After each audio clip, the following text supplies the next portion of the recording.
Hi and welcome to our channel. Lieutenant General Mkhwanazi addressed allegations that have been leveled against him in public, especially by forensic consultant Mr. Paul O'Sullivan. There are podcast channels that are hosting specific individuals that speak so bad things about me. At least now I know that the Louis Vuitton bag cost how much money. I didn't know until they spoke about me in the media, and I went to ask my wife, what is a Louis Vuitton and how much is it? And I got to learn. I don't want to engage much on it. We know that Mr. Paul O'Sullivan, immediately after addressing the nation on the 6th of July, he came on television and he said bad things about me. And it did not start. He's been on this for years, commissioners. Mkhwanazi himself, he needs to come out and explain, where is the Louis Vuitton bag he was given as a gift? Where are the cars that were purchased in 2012 using crime intelligence slush funds? He needs to answer those questions. And he needs to answer the following question as well. Who authorized him to dress up in combat uniform with a dozen men on either side of him in combat gear with masks on to demonstrate that he's a tough guy and he's going to take on the government and dish the government, the judiciary, and the National Prosecuting Authority?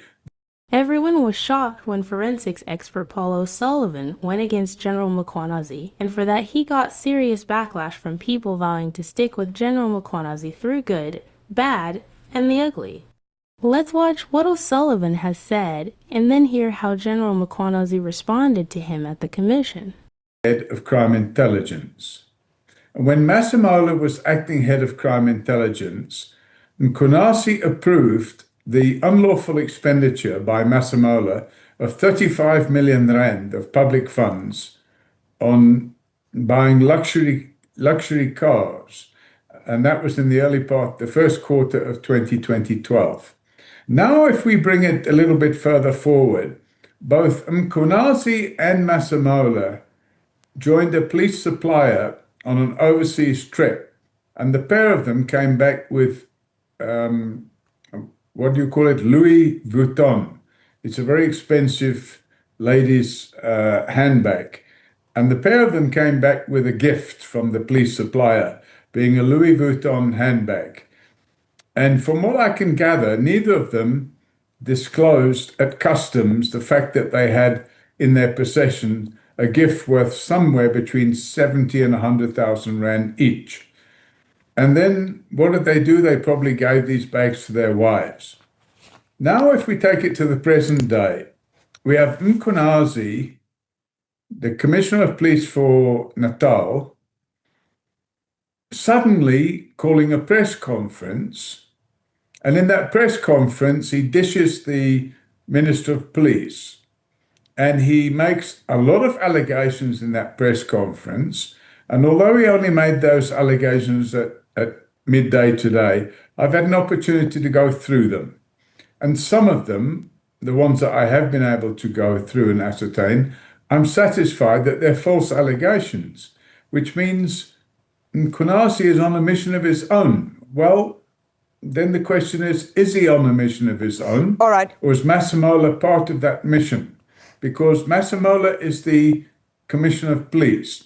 So the question is, did Mkhwanazi get permission from Masemola to hold a media conference where he slated the Minister of Police and other senior personnel in the police? All right. Or did he act on his own?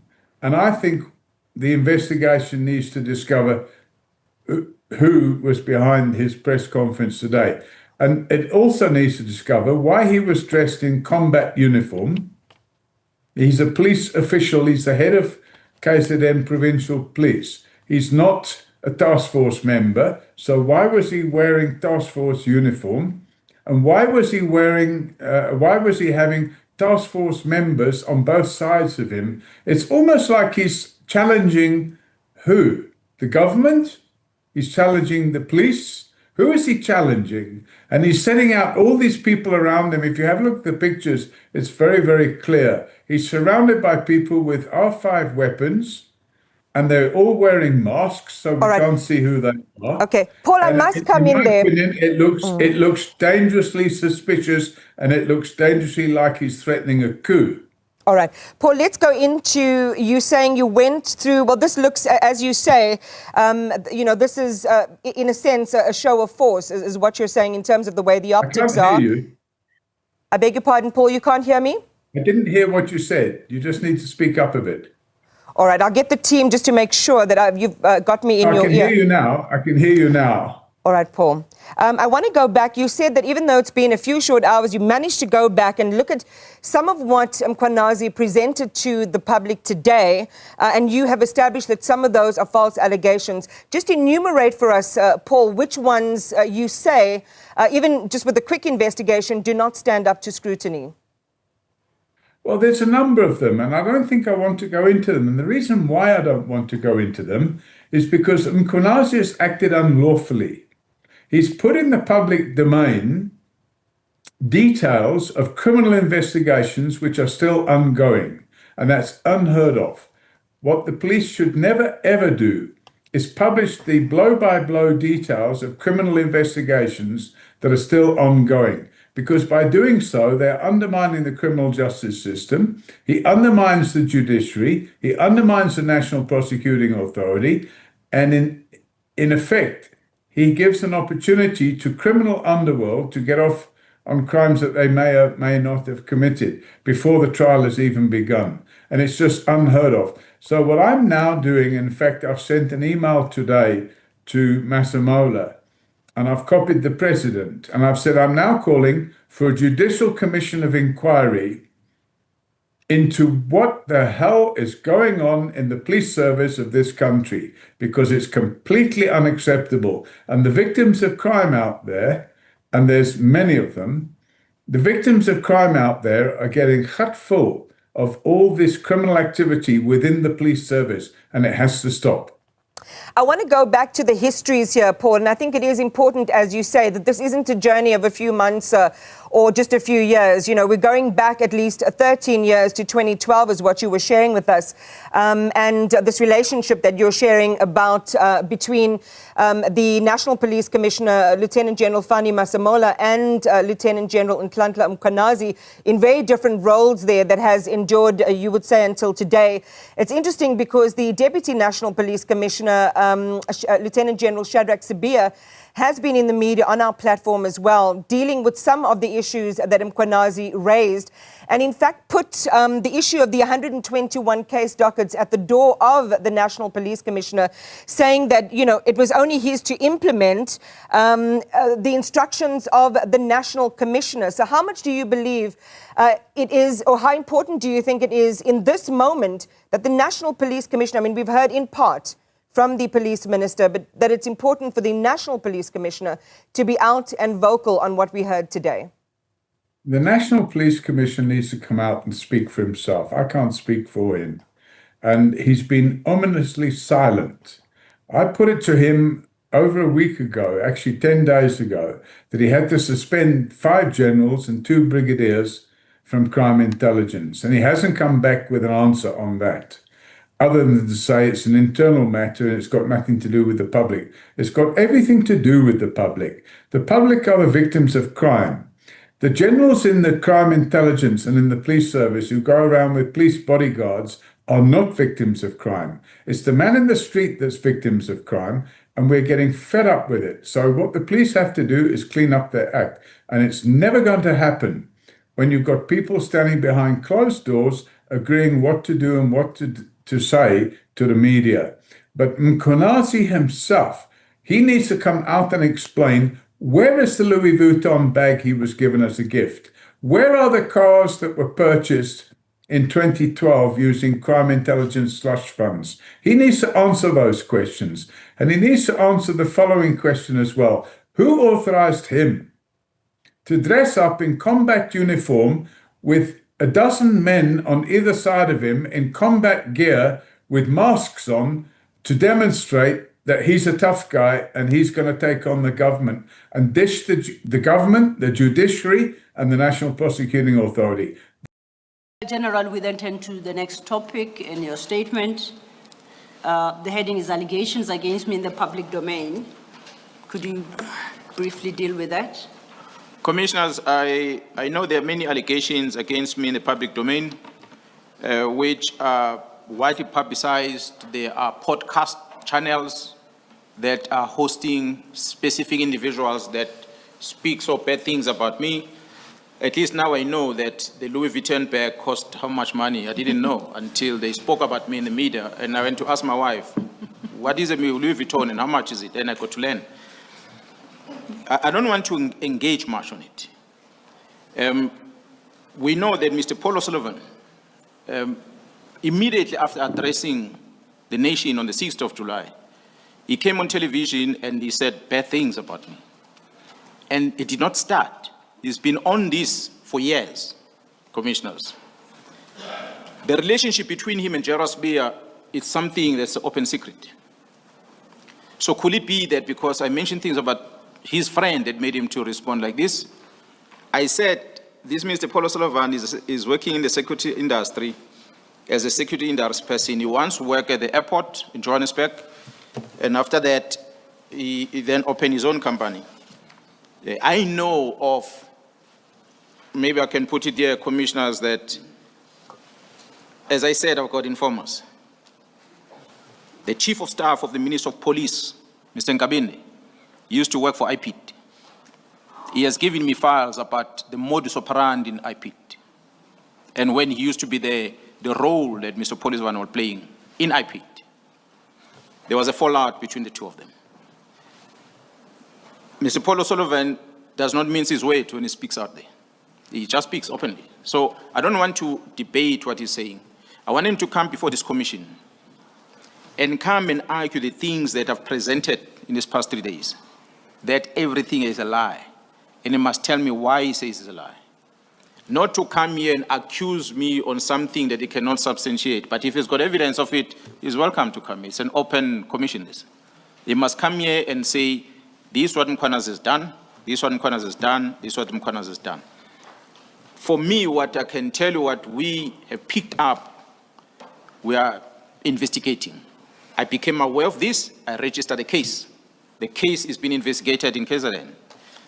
I hope he also pick up things against me. He registers a case being investigated, and you see the outcome of that. There is a professor that I've never met in my whole life, Professor Meriti Haas. This is in academia, a violence crime monitor, analyst in KZN. I expect the learned friends and people that are academians to do research. You do not write something that you did not research. But from what I see, what Meridias publishes most of the time, it's a one-sided story. You hear from a person who tells you the story, you don't investigate, you publish it. I'm going to cite an example, commissioners, as I'm closing on this. The famous case of the murder of a politician at Mzimkhulu in KZN, Sindiso Makapa. General Khumalo at the time was a brigadier. I said when I presented here, General Khumalo used to work under Operational Response Division, coordinating operations. He only arrived at crime intelligence most recently, 2023, if I'm not mistaken. 2022, I think, end of 2022, 23. When these arrests happened back then, he was not anywhere close to crime intelligence. He was a brigadier. He's the one that was leading the team that cracked that investigation of Sindiso Makapa. He's the one that found that the firearm that was used in the murder of Sindiso Makapa and the vehicle that was used in the murder of Sindiso Makapa are the resources that came from crime intelligence. It's Gerald Khumalo that found that. And it's him that caused about at least 30 police officers to be arrested. They were part of this criminality that are happening in KZN involving the murder of politicians and others. But when the professor receives something from Mr. Adams, that Mr. Adams flew from Cape Town to Durban in prison to go and collect it from an arrested person, and the arrested person makes a story that crime intelligence was behind this, therefore it's Khumalo. And they take that, they run with it. They have no clue. The person they're accusing is the same person that made this arrest. but you are accusing that person. Now, you will expect that maybe from Mr. Adams and others, but you don't expect that from a professor. Professor should have said, yes, you're receiving this, let me go and check and verify. Where was Kumar on this day? When did he start at crime intelligence? What was his role? Who was part of crime intelligence when this thing came? You would have picked up that. So I don't know if she's in South Africa or she's not, but I'll be happy if the commission can invite Meriti Haas to come here. And many others. There are many other people that have got opinions that are making allegations against me in public. I invite them to come here, commissioners, and sit in this chair and present and give me an opportunity to come back and respond to allegations. I'm going nowhere. Thank you, General. Yes, ma'am. Commissioner? General, just to go back to what you say about the relationship between General Sibiya and Mr. O'Sullivan, you say it's in the public domain, certainly not to some of us. Lest it be what you've said, lest it be understood, if that was not your intention, to mean there is an improper relationship. Perhaps if you could just say a little bit more about this relationship. Are they familial? Is it professional? What in fact is this relationship you're speaking of? Commissioner, I cannot talk about the nature of the relationship between the two of them. What I know is what Jarasbia told me personally, that Paulo Sullivan is his friend. He said it with his own words to me. That's why I'm saying, on me going to the media addressing the nation on the 6th, then Paulo Sullivan went into the media and accused me. Instead of listening to the message I'm delivering and causes allegations I'm making to be investigated, he didn't bother. He just fired back almost immediately. So that made me realize that in Zulu will say, so I like to believe that perhaps that's what I was alleging there somehow links him somehow.